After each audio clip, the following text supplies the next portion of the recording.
Movie के start में ही हमें एक स्कूल बस को दिखाया जाता है जो कि वीरान सी सड़क पर काफ़ी देर से खड़ी थी। तभी वहाँ एक गाड़ी आकर रुकती है जिसमें एक लड़की कॉल पर बात कर रही थी। वो लड़की अपने फियांसे किम से बात कर रही थी। वो उसे बता रही थी कि उसकी गाड़ी चलते चलते अचानक से वहीं रुक गई है। शायद गाड़ी का कोई प्रॉब्लम हो गया है, इसलिए वो वहाँ रुककर मैकेनिक के वहाँ आने का इंतज़ार करती है। तभी गाड़ी की विंडो पर हमें एक आदमी को दिखाया जाता है जो कि अभी वहाँ आया था और इस लड़की से पूछता है कि क्या आपको मेरी मदद की ज़रूरत है। इस पर वो लड़की उसे बताती है कि मेरी गाड़ी तो ख़राब हो गई है, लेकिन मैकेनिक खुद ही आकर इसे ठीक कर देगा, इसलिए आप यहाँ से जा सकते हैं। लेकिन वो ड्राइवर लड़की को बहुत फोर्स करता है कि मैं ही आपकी गाड़ी को चेक कर लेता हूँ। इस पर वो लड़की से कहती है कि हाँ ठीक है, तुम देख लो। कुछ ही देर के बाद वो ड्राइवर लड़की से कहता है आपकी गाड़ी का टायर चेंज होने वाला है। इस पर वो लड़की कहती है कि हाँ मैकेनिक आता ही होगा, और फिर वो ड्राइवर वहाँ से चला जाता है और सामने खड़ी हुई स्कूल वैन में बैठ जाता है। किम कॉल पर इसे बता रहा था कि ये एरिया बिल्कुल भी सेफ़ नहीं है, इसलिए तुम अपना ख्याल रखना।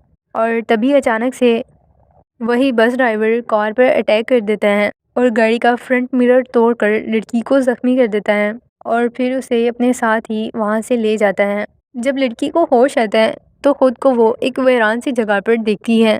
उसे पता था कि अब ये आदमी इसे मार डालेगा। जैसे ही वो ड्राइवर वहाँ आकर इसे मारने लगता है, ये लड़की उससे अपनी ज़िंदगी की भीख मांगती है कि प्लीज़ मुझे मत मारो, लेकिन वो इसकी एक नहीं सुनता और वो इस लड़की को बहुत बुरी तरह से मार कर इसके छोटे छोटे टुकड़े कर देता है। अगले दिन हमें उस लड़की के डैड को दिखाया जाता है जो कि डिटेक्टिव थे। अपनी बेटी की मौत का सुनकर वो बहुत सैड होते हैं कि उनका काम तो लोगों को बचाना है और वो अपनी बेटी को ही ना बचा सके। इसके बाद हमें किम को दिखाया जाता है जो कि अपने फियांसे की डेथ की वजह से बहुत सैड था। किम इंटेलिजेंस एजेंसी में काम करता था। किम वहाँ से 2 हफ्तों की छुट्टियाँ लेता है। किम को हमें उसके दोस्त से मिलते हुए दिखाया जाता है। उसका फ्रेंड एजेंट किम को एक कैप्सूल देता है और उसे बताता है कि इस कैप्सूल की मदद से हम किसी की भी लोकेशन को ट्रेस कर सकते हैं। अब किम अपने फियांसे के डैड के पास जाता है जो उसे 3 लोगों के बारे में बताते हैं जिन पर उन्हें शक था।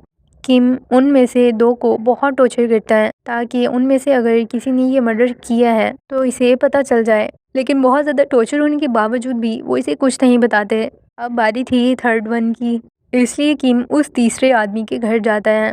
उसके घर पे चेक करने पर किम को वहाँ बहुत सी लड़कियों का सामान मिलता है। उसी सामान में उसे वहाँ अपनी फियांसी की रिंग भी मिलती है। किम अब जान चुका था कि उसकी मंगेतर को किसने मारा है। अब हमें किलर को दिखाया जाता है जो कि स्कूल वैन को ड्राइव कर रहा था और उसने वैन में से ही एक लड़की पर नज़र रखी हुई थी ताकि वो उसे भी ले जाकर मार सके। वैन के अंदर से वो लड़की गायब हो जाती है क्योंकि किलर उसे अपने घर ले आया था ताकि उसे भी मार सके। वो उस लड़की को मारने ही वाला था कि बाहर से उसे कुछ आवाज़ें सुनाई देती हैं, जिन्हें चेक करने के लिए किलर बाहर आता है और वहाँ किम था। जैंग किम को देखता है तो उसे लगता है कि ये पुलिस वाला है। वो हैरान था कि कोरियन पुलिस ने उसे इतनी जल्दी कैसे पकड़ लिया। अब वो किम को मारने के लिए उसकी तरफ बढ़ता है। दोनों में बहुत लड़ाई होती है, लेकिन किम उसकी खूब पिटाई लगाता है। किम उसे बहुत बुरी तरह से मारता है। वो तो जेंग को एक बड़े पत्थर से मार ही डालने वाला था कि तभी उसे कुछ याद आ जाता है और वो उसे छोड़ देता है। अब वो लोकेशन ट्रैकर कैप्सूल जो किम के पास था वो जेंग को खिला देता है और फिर वहाँ से चला जाता है। फिर जब जेंग को होश आता है तो वो अपने पास पड़े हुए बहुत से पैसे देखता है। वो बहुत हैरान था, उसे लगता है कि किम कोई साइको है। जेंग बहुत ज़ख्मी था, इसलिए वो बैंडेज करवाने के लिए हॉस्पिटल जाता है। सड़क पर कुछ लोगों से लिफ्ट मांगता है। अब किम का पाला उसके जैसे लोगों से ही पड़ता है क्योंकि जिनसे जेंग ने लिफ्ट ली थी उनकी गाड़ी में भी एक लाश थी जिसे वो मार कर अब ठिकाने लगाने जा रहे थे। जेंग अब हॉस्पिटल पहुंचकर जो नर्स उसकी बैंडेज कर रही थी उसे भी ट्रैप करने की कोशिश करता है। दूसरी तरफ किम को दिखाया जाता है जो कि जेंग को फॉलो कर रहा था। लोकेशन कैप्सूल से उसे हर टाइम अपडेट मिलती थी कि जेंग अब कहाँ है। इससे पहले कि जेंग हॉस्पिटल की नर्स को नुकसान पहुंचाता, किम वहां आ जाता है और जेंग को बहुत मारता है। जाने से पहले नर्स से कहता है आप इसकी बैंडेज करो। किम जेंग के कान में कहता है कि ये सब तो अभी शुरू हुआ है, तुम देखते जाओ कि आगे आगे तुम्हारे साथ होता क्या है। जेंग बहुत ज़ख्मी था क्योंकि उसके पाँव पे लगी हुई चोट की वजह से उससे चला भी नहीं जा रहा था। अब उसे फ़ील होता है कि शायद उसकी गाड़ी में कोई ट्रैकर लगाया गया है, जिसकी वजह से किम उस तक पहुंच जाता है। ट्रैकर को ढूंढने के लिए वो अपनी गाड़ी को चेक करता है, लेकिन उसे वहां कुछ नहीं मिलता। इसीलिए कुछ आगे जाकर वो अपनी गाड़ी चेंज कर लेता है। अब हमें किम को दिखाया जाता है, जिसे उसका डैड कॉल करके मना करता है कि तुम उस किलर के पीछे और मत जाओ, तुम उसे छोड़ दो, वरना वो तुम्हें भी नुकसान पहुंचा सकता है। अब वो किलर जेंग अपने फ्रेंड्स के पास जाता है और उन्हें सब कुछ बताता है कि किस तरह किम हर जगह उस तक पहुंचकर उसे इतनी बुरी तरह से मारता है और मार मर कर उसका ये हशर कर दिया है। जेंग के फ्रेंड्स भी उसी की तरह थे, लोगों को टॉर्चर करने वाले। इसलिए वो जेंग से कहते हैं कि ये ज़रूर मरने वाली लड़की का करीबी होगा। अब जेंग सोचता है तो उसे किम के हाथ में पहनी हुई रिंग नज़र आती है। उस रिंग से इसे याद आ जाता है कि इसे किस लड़की की वजह से मारा जा रहा है। किम के घर में कैद लड़की को किम का दोस्त मारने के लिए जाता है। इससे पहले कि वो उस लड़की को मारता, किम दोबारा वहां आ जाता है और जेंग के फ्रेंड की भी खूब पिटाई लगाता है। वो उसे बहुत बुरी तरह से मारता है। अब वहाँ पुलिस आ जाती है इन्हें अरेस्ट करने के लिए, क्योंकि ये सभी लोग जख्मी थे, इसीलिए पहले इन्हें हॉस्पिटल ले जाया जाता है, जहाँ किम का फ्रेंड उससे कैप्सूल के बारे में पूछता है, क्या कैप्सूल ठीक से काम कर रहा है। इस पर किम कहता है कि हाँ, उस कैप्सूल से ही इसे जेंग की लोकेशन मिलती है। किम का फ्रेंड इससे कहता है कि जब तक वो कैप्सूल जेंग के पेट में रहेगा, तब तक तुम बहुत आसानी से उसकी लोकेशन को ट्रेस कर सकोगे।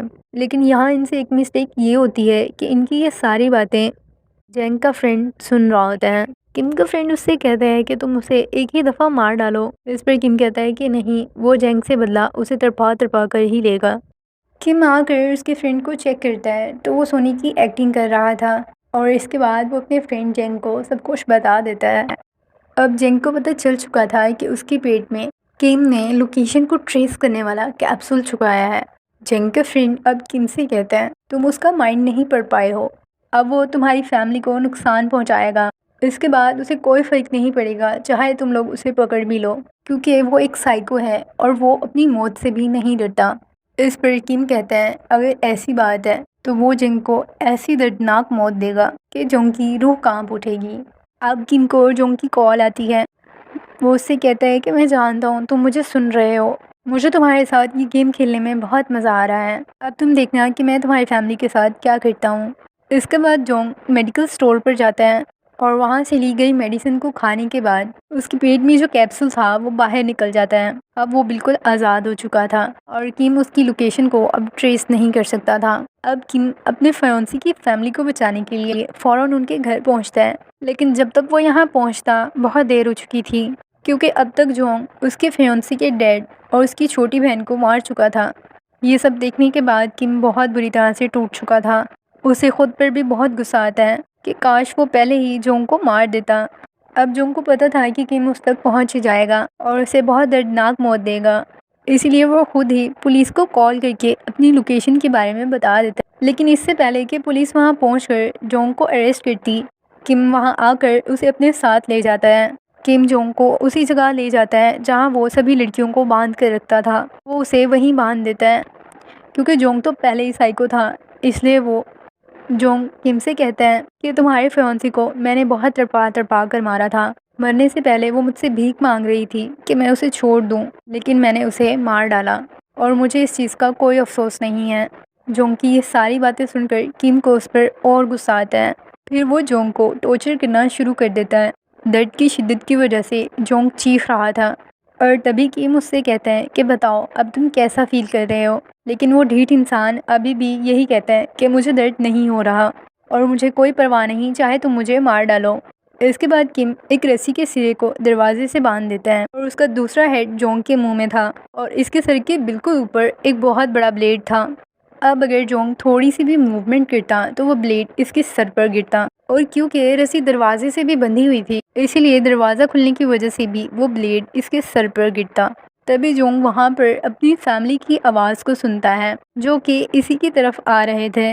अब क्योंकि जोंग को पता था कि जैसे ही वो दरवाज़ा खोलेंगे इसकी गर्दन अलग हो जाएगी, लेकिन क्योंकि रस्सी का एक सिरा जोंग के मुंह में था, इसलिए वो उन्हें बोलकर मना भी नहीं कर सकता था।